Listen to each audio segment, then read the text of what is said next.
മഹ്റമില്ലാതെ, മഹ്റം എന്ന് പറഞ്ഞാൽ ഏറ്റവും അടുത്ത വിവാഹം നിഷിദ്ധമാക്കപ്പെട്ട കുടുംബക്കാരായ പുരുഷന്മാർക്കാണ് ഒരു സ്ത്രീയെ സംബന്ധിച്ചിടത്തോളം മഹ്റം എന്ന് പറയുന്നത്. ഉപ്പ, സഹോദരൻ, മകൻ തുടങ്ങിയിട്ടുള്ള ആളുകൾ. ഇവരില്ലാതെ അന്യ പുരുഷന്മാരുടെ കൂടെ, അതല്ലെങ്കിൽ ആരുമില്ലാതെ മഹ്റം എന്ന് പറയുന്ന ആളുകളില്ലാതെയുള്ള ഒരു യാത്ര അവർക്ക് പാടുണ്ടോ, ഹജ്ജിനും ഉംറക്കും പോകാൻ പാടുണ്ടോ എന്നാണ് ചോദ്യം. വളരെ കൃത്യമായി നബി സല്ലല്ലാഹു അലൈഹി വസല്ലം ആ വിഷയത്തിൽ മറുപടി നൽകിയിട്ടുണ്ട്.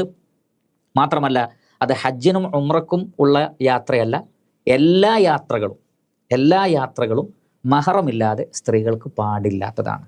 ഇമാം ബുഖാരി ഉദ്ധരിക്കുന്ന ഹദീസിൽ നമുക്ക് കാണാൻ സാധിക്കും, നബി സല്ലല്ലാഹു അലൈഹി വസല്ലം പറയുകയാണ്, ലാ തുസാഫിരിൽ മർഅ ഇല്ലാ മഅ ദി മഹ്റമിൻ. ഒരു മഹ്റമിൻ്റെ കൂടെയല്ലാതെ ഒരു സ്ത്രീ യാത്ര ചെയ്യാൻ പാടില്ല.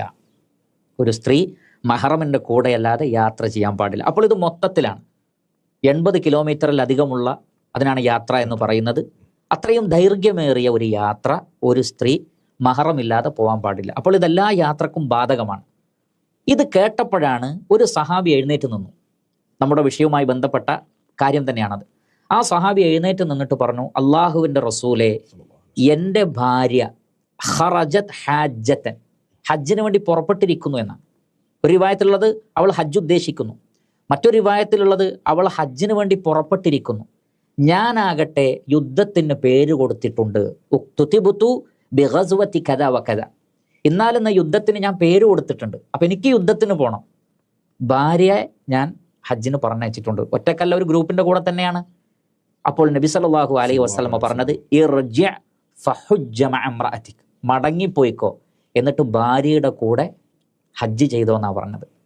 അപ്പോൾ യുദ്ധത്തിന് പേര് കൊടുത്തിട്ട് പോലും അദ്ദേഹത്തോട് അതിൽ നിന്ന് പേര് വെട്ടിയിട്ട് ഭാര്യയുടെ കൂടെ പോവാനാണ് പറഞ്ഞത്. നബി സല്ലല്ലാഹു അലൈഹി വസല്ലം ഒരിക്കലും ചോദിച്ചില്ല ഉത്തരവാദിത്തപ്പെട്ട വേറെ ആരെങ്കിലും ഉണ്ടോ, അല്ലെങ്കിൽ സേഫ്റ്റി ഉണ്ടോ, അങ്ങനെയൊക്കെ ഉണ്ടെങ്കിൽ താങ്കൾ പോകണമെന്നില്ല എന്ന് പറഞ്ഞിട്ടില്ല. മറിച്ച് മഹ്റമില്ലെങ്കിൽ തന്നെ പോകാൻ പാടില്ല എന്ന ഒരു കാര്യമാണ് നബി സല്ലല്ലാഹു അലൈഹി വസല്ലം പഠിപ്പിച്ചിട്ടുള്ളത്. ധാരാളം ഹദീസുകളിൽ നിന്ന് അത് വ്യക്തമായിട്ടുള്ള കാര്യമാണ്. അതുകൊണ്ട് ഒരു മഹ്റമില്ലാതെ സ്ത്രീ യാത്ര ചെയ്യാൻ പാടില്ല, അത് ഉംറയാണെങ്കിലും ഹജ്ജാണെങ്കിലും എന്നാണ് നമുക്ക് മനസ്സിലാക്കാൻ സാധിക്കുന്നത്. അപ്പോൾ ഇതിനോടനുബന്ധിച്ച് ഒരു ചോദ്യം കൂടി ചോദിക്കാനുണ്ട്. ഇപ്പോൾ മഹ്റമില്ലാതെ നിരവധി ആൾക്കാർ ഹജ്ജിന് പോകുന്നതായിട്ട് നമുക്ക് കാണാം. അപ്പോൾ അവരുടെ വിധി എന്താണ്?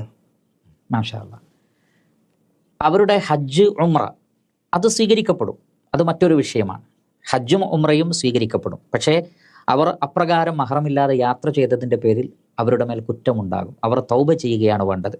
ചില പണ്ഡിതന്മാരൊക്കെ വളരെ സേഫായിട്ടുള്ളൊരവസ്ഥയുണ്ടെങ്കിൽ, അതേപോലെ തന്നെ പ്രായം പരിഗണിച്ച്, യുവതികളല്ല പ്രായം ചെന്നവരാണ്, അവർക്ക് പ്രത്യേകിച്ചൊരു പ്രയാസമൊന്നും ഉണ്ടാവില്ല.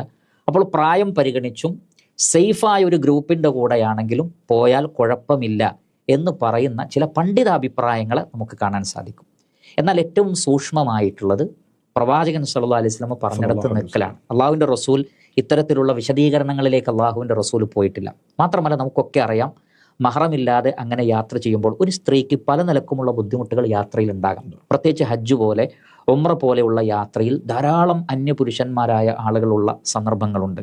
അവർക്കൊരു പ്രയാസവും മറ്റും വന്നാൽ അവരെ പരിചരിക്കേണ്ടി വരിക പലപ്പോഴും അന്യപുരുഷന്മാരായ ആളുകളായിരിക്കും. കൂടെ ആളില്ലാതാകുമ്പോൾ പല നിലക്കുമുള്ള പ്രശ്നങ്ങളുണ്ട്, പ്രയാസങ്ങളുണ്ട്. യാത്രയിൽ തന്നെ അവർക്കൊരു തടസ്സമുണ്ടായി, ഒരു ബുദ്ധിമുട്ടുണ്ടായി, പിന്നെ അവരുടെ കാര്യങ്ങൾ കൈകാര്യം ചെയ്യുന്നത് ആരാണ്? സ്ത്രീകൾ പ്രത്യേകിച്ച് പെട്ടെന്ന് പതറിപ്പോകുന്ന ആളുകളാണ്. ഒരു പ്രശ്നം വന്നാൽ, എന്തെങ്കിലും ഒരു തടസ്സം വന്നാൽ ചിലപ്പോൾ അവർ അപ്സെറ്റാകും, അവർ പ്രയാസത്തിലായിത്തീരും. അപ്പോഴൊക്കെ അവരെ സഹായിക്കുവാൻ മഹ്റമുകൾ ആവശ്യമുണ്ട്.